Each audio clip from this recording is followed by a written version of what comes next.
আমরা দেখতে পাচ্ছি 5 তারিখের পর পর অনেক সাজাপ্রাপ্ত আসামি, আমি নাম বলতে পারবো, যাদের নাম শীর্ষ সন্ত্রাসীর তালিকায় আছে, তাদের তড়িঘড়ি করে ছেড়ে দেওয়া হয়েছে, তারা জামিনে বের হয়ে গেছেন। জনমনে অনেক প্রশ্ন, সেটা কেন? না, এটা যদি আপনি রুল অফ ল দেখেন, হ্যাঁ, এটা অনেক ক্ষেত্রে যেটা হচ্ছে যে আমরা যেটা শুনতে পাচ্ছি যে অনেকের হয়তো আগেই তাদের কি যেন বেলটা পেন্ডিং ছিল, বেল অর্ডার হয়ে রয়েছে, হ্যাঁ, সেক্ষেত্রে আপনি আগে যেটা কি হতো যে আপনি উপরের থেকে বলতো যে না ওই বেলটা আপনি দিতে পারবেন না, এটা আমি বলবো যে বাংলাদেশের যে রুল অফ ল বা জুডিশিয়ারিকে কোনোদিন সেইভাবে ইন্ডিপেন্ডেন্টলি কাজ করতে দেওয়া হয়নি। সেই ইন্ডিপেন্ডেন্টলি এখন কাজ করার তাগিদে হয়তো বা এটা দিচ্ছে, বাট এমন না যে একজন বেল পেলেন যে তাকে আমরা মানে তাকে আইনের বাইরে সে চলে গেল, তা কিন্তু না। কিন্তু এর আগে আমরা দেখেছি এই শীর্ষ সন্ত্রাসী তালিকায় তো 23 জনের নাম, 23 জনের মধ্যে একজন জামিন পেয়েছিল, তিনি পালিয়ে ভারতে চলে গিয়েছেন, পরে তাকে আর পাওয়া যায়নি।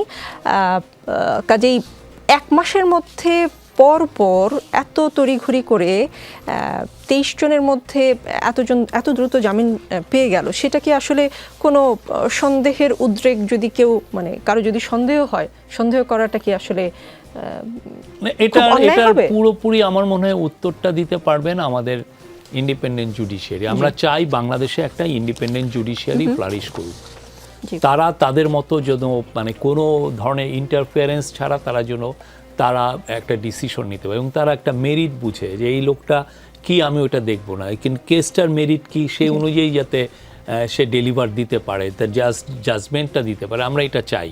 এবং এটার আলোকে সামনে অনেক কাজ দেখবেন, হয়তো একটা জুডিশিয়াল কমিশন হবে এবং অনেক ধরনের কাজ হবে। এটা বাংলাদেশে আপনার মনে আছে কিনা 2007-08 খুব বড় রকমের একটা মানে আন্দোলনই বলবো বা সিভিল সোসাইটির থেকে রব উঠেছিল যে আমরা এক্সিকিউটিভ থেকে জুডিশিয়ারিকে যদি আমরা সেপারেট করে দেই তাহলে judiciary will be very much independent.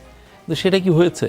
জুডিশিয়ারিতে ওনার পকেটের শাড়ির আঁচলে বাঁধা ছিল, ঠিক না? আপনি দেখেন একটা দেশের একটা চিফ জাস্টিসের, তাকে একটা সিকিউরিটি এজেন্সির লোকরা যে তাকে থাপ্পড় দিয়ে তাকে দেশের বাইরে, আপনি যদি একটা দেশের চিফ জাস্টিসকে যদি আপনি তার যদি ইন্ডিপেন্ডেন্স না থাকে, তাহলে বাংলাদেশের কোন জাজের ইন্ডিপেন্ডেন্স ছিল? আপনি আমারে বুঝান। কেউ কি বলতে পারবে যে না আমি ওই চিফ জাস্টিসকে যদি তারকে আমি বের করে দিতে পারি, দেশে করতে, তাহলে তো একটা লোয়ার কোর্টের জাজের তো কোনো ধরনের কোনো পাওয়ারই থাকার কথা না।